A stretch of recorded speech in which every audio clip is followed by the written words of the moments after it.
പരദേവനഹോ നമുക്ക് പരിത്രാണനത്തിന് അധിപൻ എന്ന കീർത്തനം എഴുതിയ രാമൻ അയ്യരെ പറ്റി അക്കാലത്ത് ഇങ്ങനെ ഒരു കീർത്തനം രചിച്ചതിന് പിന്നിൽ അദ്ദേഹത്തിന് എന്തെങ്കിലും നിഗൂഢ ലക്ഷ്യം ഉണ്ടായിരുന്നോ എന്ന് നാം അറിയണം. ഒരു തമിഴ് ബ്രാഹ്മണ കുടുംബത്തിലെ 7 മക്കളിൽ മൂത്തവനായിട്ടാണ് 1835 സെപ്റ്റംബർ 4 രാമൻ ജനിച്ചത്.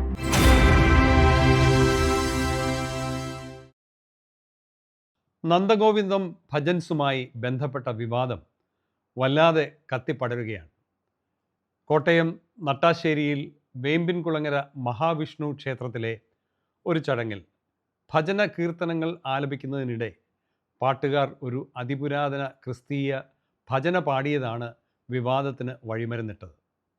ഹൈന്ദവ ദേവാലയത്തിൽ ക്രിസ്തുഭക്തി ഗാനം ആലപിച്ചതിൻ്റെ സാങ്കത്യത്തെ പറ്റിയുള്ള ചർച്ചയുടെ ഭാഗമാകുവാൻ ഞാൻ ഏതായാലും തുനിയുന്നില്ല. എന്നാൽ പരദേവനഹോ നമുക്ക് പരിത്രാണനത്തിന് അധിപൻ എന്ന കീർത്തനം എഴുതിയ രാമൻ അയ്യരെ പറ്റി നാം തീർച്ചയായും അറിയേണ്ടതുണ്ട്. അക്കാലത്ത് ഇങ്ങനെ ഒരു കീർത്തനം രചിച്ചതിന് പിന്നിൽ അദ്ദേഹത്തിന് എന്തെങ്കിലും നിഗൂഢ ലക്ഷ്യം ഉണ്ടായിരുന്നോ എന്ന് നാം അറിയണം. ആ ഭജനപ്പാട്ട് എന്തുകൊണ്ട് ഇന്നും പ്രസക്തമാകുന്നു എന്നും നാം ഗ്രഹിക്കേണ്ടതുണ്ട്. ആദ്യ ചോദ്യത്തിലേക്ക് തന്നെ ആദ്യം കടക്കാം. ആരാണ് ഈ കവി? ഒരു തമിഴ് ബ്രാഹ്മണ കുടുംബത്തിലെ 7 മക്കളിൽ മൂത്തവനായിട്ടാണ് 1835 സെപ്റ്റംബർ 4 രാമൻ ജനിച്ചത്. പാലക്കാട് തെമ്മലപ്പുറം മഞ്ഞപ്പുര ഗ്രാമത്തിൽ പാണ്ഡ്യ മഠത്തിൽ ജനനം. അന്ന് പാലക്കാട് തമിഴ്നാടിൻ്റെ ഭാഗവും കന്യാകുമാരി കേരളത്തിൻ്റെ ഭാഗവുമായിരുന്നു. ഒരു യജുർവേദിയും സ്മാർത്ത മത അനുയായിയുമായ വെങ്കടേശ്വര ഭാഗവതറായിരുന്നു പിതാവ്. അമ്മ മീനാക്ഷി അമ്മ. വെങ്കടകൃഷ്ണൻ, സുബ്രഹ്മണ്യൻ, സൂര്യനാരായണൻ, ഗോവിന്ദൻ, പത്മനാഭൻ എന്നീ 5 സഹോദരന്മാരും അലുമേലു എന്ന ഒരു സഹോദരിയും രാമന് ഉണ്ടായിരുന്നു. പഠന വിഷയങ്ങളിലും പാഠ്യേതര വിഷയങ്ങളിലും നമ്മുടെ കഥാപുരുഷൻ അഗാധമായ പാണ്ഡിത്യം പ്രകടിപ്പിച്ചു. 1852 ശാസ്താംകോട്ട കോവിലിനടുത്തേക്ക് ആ കുടുംബം താമസം മാറ്റി. കരുനാഗപ്പള്ളിയിലുള്ള പാലയ്ക്കൽ കോട്ടൂറാശാൻ, അഴകത്ത് കരുണക്കുറുപ്പ് എന്നീ പ്രഗത്ഭരായ അധ്യാപകരിൽ നിന്നും ശിക്ഷണം ഏറ്റുവാങ്ങി. ബാല്യത്തിൽ തന്നെ സംഗീതത്തിലും സംസ്കൃതത്തിലും ജ്യോതിഷം, തർക്കശാസ്ത്രം എന്നിങ്ങനെ നിരവധി വിഷയങ്ങളിലും കുട്ടിയൊരു വിദ്വാൻ ആയിരുന്നതിനാൽ അഴകത്ത് കുറുപ്പ് എന്ന അധ്യാപകൻ ബാലനെ വിദ്വാൻ കുട്ടി എന്ന് വിളിച്ചു എന്നൊരു കഥയുണ്ട്. ഞാൻ വിദ്വാൻ കുറുപ്പും നീ വിദ്വാൻ കുട്ടിയും എന്നാണ് അത്ര ഗുരു ശിഷ്യനോട് പറഞ്ഞത്. ക്രമേണ രാമൻ്റെ വിളിപ്പേര് വിദ്വാൻ കുട്ടി എന്നായി മാറി. എന്നാൽ ഒരു നവരാത്രി മഹോത്സവ കാലത്ത് തിരുവിതാംകൂറിലെ മഹാരാജാവായിരുന്ന ആയില്യം തിരുനാളാണ് ബാലൻ്റെ ധിഷണാശക്തി തിരിച്ചറിഞ്ഞ ഒരു പ്രത്യേക സാഹചര്യത്തിൽ ഇതൊരു സ്ഥാനപ്പേരായി നൽകിയത് എന്നും പറയപ്പെടുന്നുണ്ട്. എന്തുതന്നെയായിരുന്നാലും ബാല്യത്തിൽ തന്നെ രാമയ്യരുടെ പാണ്ഡിത്യം പ്രസിദ്ധമായിരുന്നു. അങ്ങനെ ഇരിക്കെ അമ്മ മീനാക്ഷി അമ്മാളുടെ കണ്ണിന് എന്തോ രോഗം ബാധിച്ചു. തേവലക്കര വൈദ്യന്മാരായിരുന്നു ചികിത്സ. കാഴ്ച ശക്തി പരിശോധിക്കാൻ അവർ വായിക്കാൻ കൊടുത്തത് ബൈബിളായിരുന്നു. യോഹന്നാൻ്റെ സുവിശേഷം വായിച്ചു തുടങ്ങിയപ്പോഴേ ബുദ്ധിമതിയായ മീനാക്ഷി അമ്മാൾക്ക് ക്രിസ്തുമാർഗത്തിൻ്റെ ആധികാരികത ബോധ്യമായി. 1857 ഒരു ക്രിസ്താഭിമുഖ്യം ആ കുടുംബത്തിനുണ്ടാകുന്നത്. ഇതോടൊപ്പം മറ്റൊരു സംഭവം കൂടെ ഉണ്ടായി. ചർച്ച് മിഷൻ സൊസൈറ്റിയുടെ മിഷണറിയായി മാവേലിക്കരയിൽ വന്ന ജോസഫ് പീറ്റിൻ്റെ മലയാള വ്യാകരണ ഗ്രന്ഥത്തെപ്പറ്റി വിദ്വാൻ കുട്ടി അറിയുവാനിടയായി. തുടർന്ന് 1861 അവർ തമ്മിൽ ബന്ധപ്പെട്ടു. മിഷണറിയുടെ പക്കൽ നിന്നും യദൃച്ഛയാ ലഭിച്ച ജോൺ ബെനിയൻ്റെ പരദേശി മോക്ഷയാത്ര എന്ന ഗ്രന്ഥം കൂടെ വായിച്ചപ്പോൾ ബൈബിളിലെ സത്യ ദൈവത്തെക്കുറിച്ച് രാമയ്യന് കൂടുതൽ ബോധ്യമുണ്ടായി.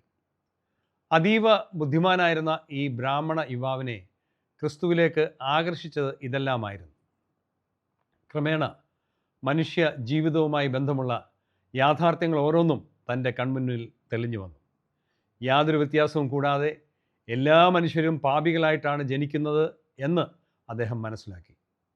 മനുഷ്യൻ്റെ എല്ലാത്തരം ജന്മ കർമ്മ പാപങ്ങൾക്കും ഒരു പ്രതിപ്രവർത്തനം ഉണ്ടെന്നും അത് നിത്യമരണമാണെന്നും അദ്ദേഹം തിരിച്ചറിഞ്ഞു. നിത്യമരണം എന്നാൽ ദൈവവുമായുള്ള ബന്ധം വീണ്ടും പുനഃസ്ഥാപിക്കാനാവാത്ത അത്ര അതിഭീകരമായ ഒരവസ്ഥയാണ്. ആ പ്രശ്നത്തിന് പരിഹാരം കണ്ടെത്താൻ മനുഷ്യൻ ഒട്ടേറെ പരിശ്രമങ്ങൾ നടത്തിയിട്ടുണ്ട്. അവയെല്ലാം കേവലം ജലരേഖകൾ ആയി പരിണമിച്ചിട്ടുണ്ട്. പാപത്തിന് ശിക്ഷ കൊടുത്തേ പറ്റൂ. എന്നാൽ തൻ്റെ സൃഷ്ടികളായ മനുഷ്യരെ നിത്യനാശത്തിലേക്ക് തള്ളിവിടുവാൻ ദൈവത്തിന് താല്പര്യമുണ്ടായിരുന്നില്ല. ഈ ഘട്ടത്തിൽ നീതിമാനും സ്നേഹവാനുമായ ദൈവം ഒരു പാപമോചന മാർഗം ക്രമീകരിച്ചു. ദൈവമായ യേശുക്രിസ്തു മനുഷ്യാവതാരം ചെയ്യുകയും മനുഷ്യ തിന്മകളുടെ ശിക്ഷയായ മരണം ക്രൂശിൽ ഏറ്റെടുക്കുകയും ചെയ്തു. താൻ ദൈവം ആയിരുന്നതിനാൽ 3-ാം നാൾ ആ മരണത്തെ അതിജീവിച്ച് ഉയർത്തെഴുന്നേറ്റു. ഈ കാര്യം വിശ്വാസത്തോടെ അംഗീകരിക്കുകയും പാപബോധത്തോടെ യേശുക്രിസ്തുവിൽ ആശ്രയിക്കുകയും ചെയ്യുന്നവർക്ക് പാപമോചനം നേടാനാവും. ഈ വസ്തുതകളെല്ലാം വിദ്വാൻകുട്ടിയും കുടുംബവും തിരിച്ചറിഞ്ഞു. ക്രിസ്തുമാർഗം മാത്രമാണ് മനുഷ്യൻ്റെ പാപമോചനത്തിനുള്ള വഴിയൊരുക്കിയത് എന്ന് ഒടുവിൽ രാമനയ്യർ ഗ്രഹിച്ചു. തുടർന്ന് യേശുവിനെ രക്ഷകനും യജമാനുമായി അദ്ദേഹം അംഗീകരിച്ചു. മാത്രമല്ല, ക്രിസ്തുവിൻ്റെ നിയോഗം ഏറ്റെടുത്ത് സ്നാനവും സ്വീകരിച്ചു. 10 ബ്രാഹ്മണരും 17 ഈഴവരുമാണ് അന്ന് ഒരുമിച്ച് സ്നാനമേറ്റത്. ക്രിസ്തുവിൽ വർഗ വർണ്ണ വ്യതിയാനമില്ല എന്നതിൻ്റെ പ്രകടമായ തെളിവായിരുന്നു ആ സമ്മിശ്ര സ്നാന ശുശ്രൂഷ. അതിനുശേഷം ആരോ അദ്ദേഹത്തിന് ഒരു പുതിയ പേര് നൽകി, യുസ്തൂസ് ജോസഫ്. ബൈബിളിലെ 2 കഥാപാത്രങ്ങളുടെ പേരുകളാണവ. 21-ാം വയസ്സിലായിരുന്നു വിവാഹം. കരുനാഗപ്പള്ളിയിലെ പുത്തൂർ മഠത്തിലെ സീതാദേവിയായിരുന്നു വധു. സംഗീതത്തിൽ അതീവ പാണ്ഡിത്യം നേടിയിരുന്ന വിദ്വാൻകുട്ടി ക്രിസ്തുവിനെ രക്ഷകനായി സ്വീകരിച്ചതിനെ തുടർന്ന് ക്രിസ്തു ഭക്തി ഗാനങ്ങൾ ചിട്ടപ്പെടുത്തുവാൻ തുടങ്ങി. അവയിൽ ഏറെ പ്രസിദ്ധമാണ് സ്തുതിപ്പീൻ സ്തുതിപ്പീൻ യേശുദേവനെ എന്ന് തുടങ്ങുന്ന ഒരു ഗാനം. 300-ലധികം ഗാനങ്ങൾ വിദ്വാൻകുട്ടിയുടെ വകയായി ക്രൈസ്തവ കൈരളിക്ക് കർണാട്ടിക് രാഗത്തിൽ ലഭിച്ചിട്ടുണ്ട് എന്നാണ് ലഭ്യമായ ഒരു ഏകദേശ കണക്ക്. കേരളത്തിലെ ക്രിസ്തു ഭക്തി കീർത്തനങ്ങളുടെ തലതൊട്ടപ്പനായിട്ടാണ് അദ്ദേഹം അറിയപ്പെടുന്നത്. ത്യാഗരാജ കൃതികളോടും ശ്യാമശാസ്ത്രിയുടെയും മുത്തുസ്വാമി ദീക്ഷിതരുടെയും കൃതികളോടുമൊക്കെ സാഹിത്യ പണ്ഡിതർ അദ്ദേഹത്തിൻ്റെ രചനകളെ തുലനം ചെയ്യാറുണ്ട്. അദ്ദേഹത്തിൻ്റെ ഗദ്യ രചനകൾ 19-ാം നൂറ്റാണ്ടിൻ്റെ അന്ത്യപാദത്തിൽ വിദ്വാൻകുട്ടിയച്ചൻ്റെ എഴുത്ത് പുസ്തകങ്ങൾ എന്ന പേരിൽ പ്രസിദ്ധീകൃതമായിട്ടുണ്ട്. ഇങ്ങനെയൊക്കെയാണെങ്കിലും അദ്ദേഹത്തിനും ഒരു ഘട്ടത്തിൽ അടിതെറ്റിയതായി വിമർശനമുണ്ട്. മരണത്തെ അതിജീവിച്ച് ഉയർത്തെഴുന്നേറ്റ് സ്വർഗാരോഹണം ചെയ്ത യേശുവിൻ്റെ വാഗ്ദാനം ചെയ്തതുപോലെയുള്ള മഹത്വ പ്രത്യക്ഷത 1875 മെയ് 17 മുതൽ 2331 ദിവസങ്ങൾ കഴിയുമ്പോൾ, അതായത് 1881 ഒക്ടോബർ 2 ഉച്ചയ്ക്ക് 2 മണിക്ക് സംഭവിക്കും എന്ന ഒരു ചിന്ത അദ്ദേഹത്തിൻ്റെ മനസ്സിൽ കടന്നുകൂടി. ചെങ്കുളംകാരനായ കൂടാരപ്പള്ളി തൊമ്മൻ, ആലുമൂട്ടിൽ ഈപ്പൻ എന്നിവരാണ് ഈ ചിന്തയുടെ ചേതോവികാരം. ഇക്കാര്യം വിദ്വാൻകുട്ടി ശക്തമായി പഠിപ്പിക്കുവാൻ നിർബന്ധിതനായി. ഇത് വിശ്വസിച്ച അദ്ദേഹത്തിൻ്റെ അനുയായികൾ തങ്ങളുടെ വസ്തുവകകളെല്ലാം വിറ്റ് യേശുവിനെ സ്വീകരിക്കാനായി തയ്യാറെടുത്തു. അങ്ങനെയാണ് പറയപ്പെടുന്നത്. ഇത് ബൈബിളിൽ രേഖപ്പെടുത്താത്ത കാര്യമായതിനാൽ കടുത്ത എതിർപ്പ് ക്രൈസ്തവ ഗോളത്തിൽ നിന്ന് തന്നെ ഉണ്ടായി. അങ്ങനെ 1875 ഒക്ടോബർ 18 ആംഗ്ലിക്കൻ ബന്ധം ഉപേക്ഷിക്കുവാൻ അദ്ദേഹം നിർബന്ധിതനായി. യൂയോമയം എന്ന പേരിൽ അദ്ദേഹം ഒരു മതസംഘത്തെ രൂപപ്പെടുത്തുകയും ചെയ്തു. കരുനാഗപ്പള്ളിക്ക് സമീപമുള്ള കന്നേറ്റി എന്ന സ്ഥലത്താണ് സഭ സ്ഥാപിക്കപ്പെട്ടത്. അതുകൊണ്ട് കന്നേറ്റി ഉണർവ് സഭ എന്നും ഇത് അറിയപ്പെട്ടു. സ്വന്തമായ ഭാഷയും കലണ്ടറും ദിവസങ്ങളുമൊക്കെയുള്ള അങ്ങനെയൊക്കെ രൂപീകരിച്ചിട്ടുള്ളൊരു സമൂഹമാണ് ഈ യൂയോമയങ്കാർ. 1881 ഒക്ടോബർ 2 യൂയോമയ സഭ ആരംഭിച്ചതുകൊണ്ട് ആ വർഷത്തിൻ്റെ ആരംഭം മുതൽ യൂയോമയ അബ്ദം എന്ന പേരിൽ ഒരു പുതിയ യുഗക്രമം തന്നെ അദ്ദേഹം അവതരിപ്പിച്ചു. 12 മാസങ്ങൾക്കും ആഴ്ചയിലെ 7 ദിവസങ്ങൾക്കും അദ്ദേഹം പുതിയ പേരുകൾ നൽകി. സഭയിൽ 2 ഗോത്രങ്ങളുണ്ട്. യഥാക്രമം ക്രിസ്തു വർണ്ണ ഗോത്രമെന്നും ക്രിസ്തു ലക്ഷ്മി ഗോത്രമെന്നുമാണ് അവയുടെ നാമം. എന്തിനേറെ, യൂയോ മതക്കാർക്ക് വേണ്ടി അദ്ദേഹം ഒരു സംസാര ഭാഷ തന്നെ രൂപീകരിച്ചു.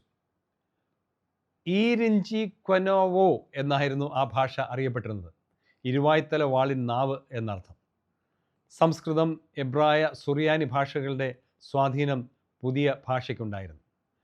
ക്രിസ്തുവിൻ്റെ പുനരാഗമനത്തെക്കുറിച്ച് ബൈബിൾ പറയുന്നത് അത് സംഭവിച്ചു കഴിഞ്ഞ് അന്യർ അറിയൂ എന്നാണ്. എന്തായാലും ക്രിസ്തുവിൻ്റെ പ്രത്യക്ഷത കാത്തിരുന്ന യുസ്തൂസ് ജോസഫിൻ്റെ അനുയായികൾ ഒക്ടോബർ 2 നിരാശരായത് മിച്ചം. പക്ഷേ വിദ്വാൻകുട്ടി പറഞ്ഞത് ക്രിസ്തുവിൻ്റെ മടങ്ങിവരവിനെ പറ്റി അല്ലെന്നും യോഹന്നാൻ അപ്പോസ്തലന് ലഭിച്ചതുപോലെയുള്ള ഒരു പ്രത്യക്ഷതയെപ്പറ്റിയായിരുന്നു എന്നും യൂയോമയത്തിൻ്റെ ഉപദേഷ്ടാക്കൾ ഇന്ന് വ്യാഖ്യാനിക്കുന്നുണ്ട്. യൂയോരാലിസൺ എന്നൊരു പേരും അദ്ദേഹം സ്വീകരിച്ചിരുന്നു. ഇതിലെ ഓരോ അക്ഷരങ്ങളും ഓരോ പേരിനെയാണ് പ്രതിനിധീകരിക്കുന്നത്. യൂയോ എന്നാൽ യുസ്തൂസ് യോസഫ് എന്നതിൻ്റെ ചുരുക്കെഴുത്താണ്. രാ തൻ്റെ ഹൈന്ദവ നാമമായ രാമനെയും, ലീ ഇസ്ലാം നാമമായ അലിയെയും, സാൻ എന്നത് ഒരു ക്രിസ്തീയ നാമമായ വിൽസനെയും സൂചിപ്പിക്കുന്നു. സർവമത സമന്വയം യൂയോരാലിസൺ എന്ന പേരിൽ തന്നെയുണ്ട്. അന്ത്യനാളുകളിൽ വിദ്വാൻ കുട്ടിയച്ഛന് ഉണ്ടായിരുന്നത് മതാതീതമായ ഒരു ജ്ഞാന ദർശനമായിരുന്നു. 1887 ഡിസംബർ 9 കരുനാഗപ്പള്ളിയിൽ വെച്ച് 52-ാം വയസ്സിലാണ് മരണം സംഭവിച്ചത്.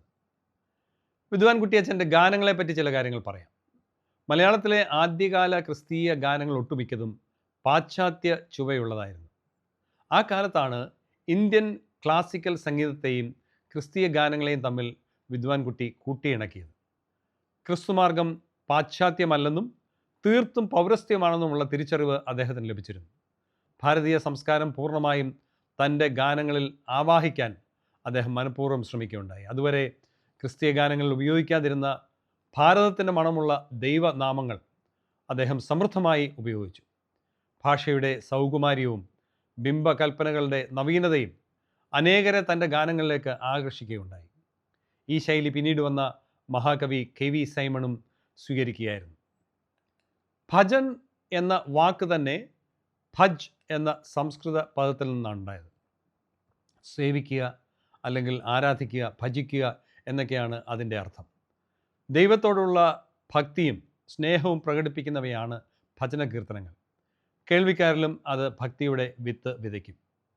പരദേവനഹോ എന്നാരംഭിക്കുന്ന വിദ്വാൻ കുട്ടി ഭജനത്തിൻ്റെ ലക്ഷ്യവും മറ്റൊന്നല്ല. അതിൻ്റെ അർത്ഥം നാം ഗ്രഹിക്കുമ്പോൾ യേശുക്രിസ്തു എന്ന ദൈവപുത്രനോടുള്ള ആദരവ് പല മടങ്ങ് വർദ്ധിക്കുവാനിടയാകും. ബൈബിളിലെ ഒരു കാവ്യമായ 68-ാം സങ്കീർത്തനത്തെ ആസ്പദമാക്കി നടത്തിയ ഒരു സ്വതന്ത്ര പരിഭാഷയായിട്ടാണ് കവി ഈ ഭജനഗാനം അവതരിപ്പിച്ചിരിക്കുന്നത്.